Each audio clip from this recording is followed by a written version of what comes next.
Hello everyone, my self Manoj Kumar और आज आप लोग को इलेक्ट्रिक करंट में मैं बताने वाला हूँ व्हीटस्टोन ब्रिज। व्हीटस्टोन ब्रिज क्या है? अननोन प्रतिरोध को ये ज्ञात करता है। सबसे पहली बात, व्हीटस्टोन एक वैज्ञानिक का नाम था जो ब्रिटेन के थे।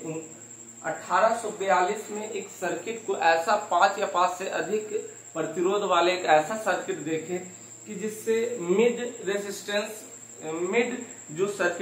वायर जो था उसमें धारा का प्रवाह नहीं होता था। तो देखेंगे पहले व्हीटस्टोन ब्रिज कैसे 5 या 5 से अधिक भी ले सकते हैं। तो 5 प्रतिरोध वाले एक सर्किट को हम देखते हैं कुछ इस तरह से।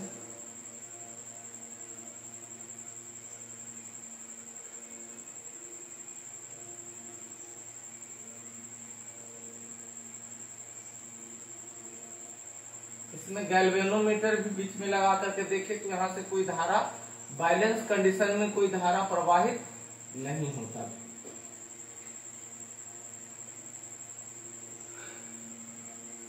वायर इधर, एक वायर है, यहाँ ए मान लेते हैं यहाँ का और ए बी। अब देखें इसको एक इमेजिनरी सेल से हम क्या करते हैं, कनेक्ट कर देते हैं। एक इमेजिनरी सेल से कनेक्ट कर देते हैं, एक इमेजिनरी सेल से कनेक्ट कर देते हैं। ए प्लस और इसका पॉजिटिव टर्मिनल विभव प्लस और इसका विभव माइनस पोटेंशियल। प्लस को हम भी ले लेते हैं और इधर जीरो ले लेते हैं। जब कोई वायर से हम कोई रेसिस्टेंस नहीं होगा, नहीं कोई कैपेसिटर होगा, तो सेम विभव होगा यहाँ तक भी। और इसमें भी उसी तरह से कोई प्रतिरोध नहीं है, कोई कैपेसिटर नहीं है, तो यहाँ का विभव क्या होगा, जीरो। यहाँ से धारा प्रवाहित हो रहा क्या चीज, आई। अब देखेंगे यहाँ आई जो है दो रास्ता है, दो पाथ है। वन पाथ इधर I1 में बढ़ जाएगा और इधर I2 में बढ़ जाएगा। इसका प्रतिरोध हम ले लेते हैं R1, इसका प्रतिरोध लेते हैं R2, इसका प्रतिरोध ले लेते हैं R3 और इसका प्रतिरोध R4 और इसका R5। अब ये धारा I है, इसको जाने का दो पाथ है, एक तो इधर पाथ से जाएगा और दूसरा इधर पाथ से जाएगा। लेकिन ऐसा नहीं, बैलेंस कंडीशन में क्या देखा गया, एक ऐसा बैलेंस सर्किट जब देखा गया फॉर बैलेंस सर्किट के लिए, फॉर बैलेंस व्हीटस्टोन ब्रिज के लिए, फॉर बैलेंस व्हीटस्टोन ब्रिज के लिए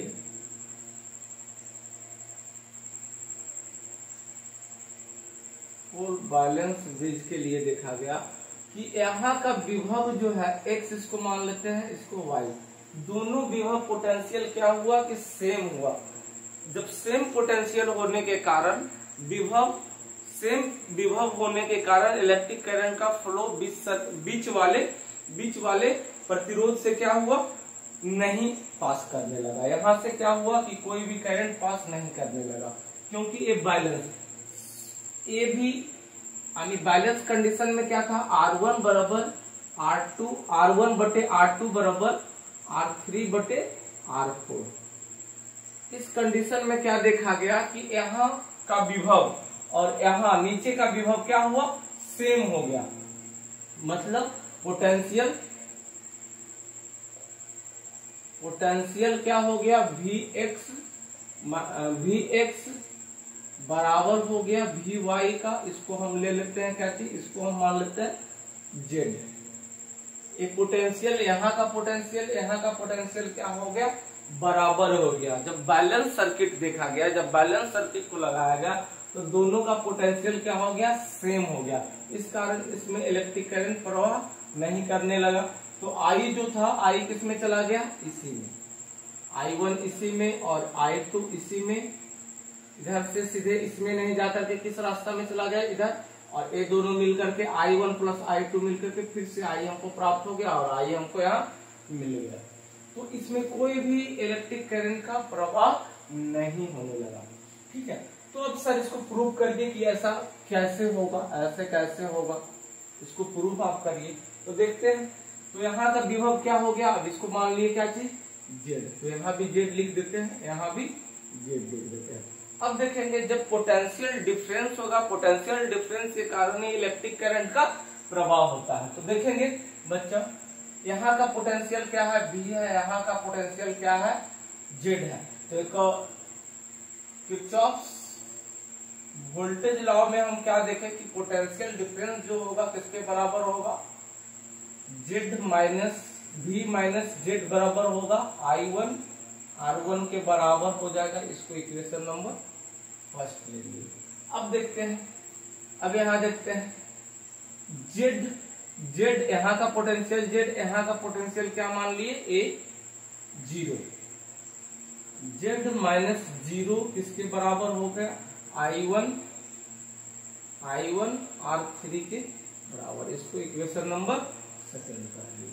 अब देखेंगे यहाँ का पोटेंशियल इस सर्किट में क्या होगा, इस सर्किट में करंट पोटेंशियल डिफरेंस क्या होगा, V माइनस Z बराबर होगा I2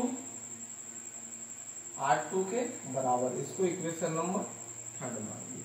अब यहाँ का पोटेंशियल देखते हैं, तो Z माइनस 0 किसके बराबर होगा, I2 R4 के बराबर होगा।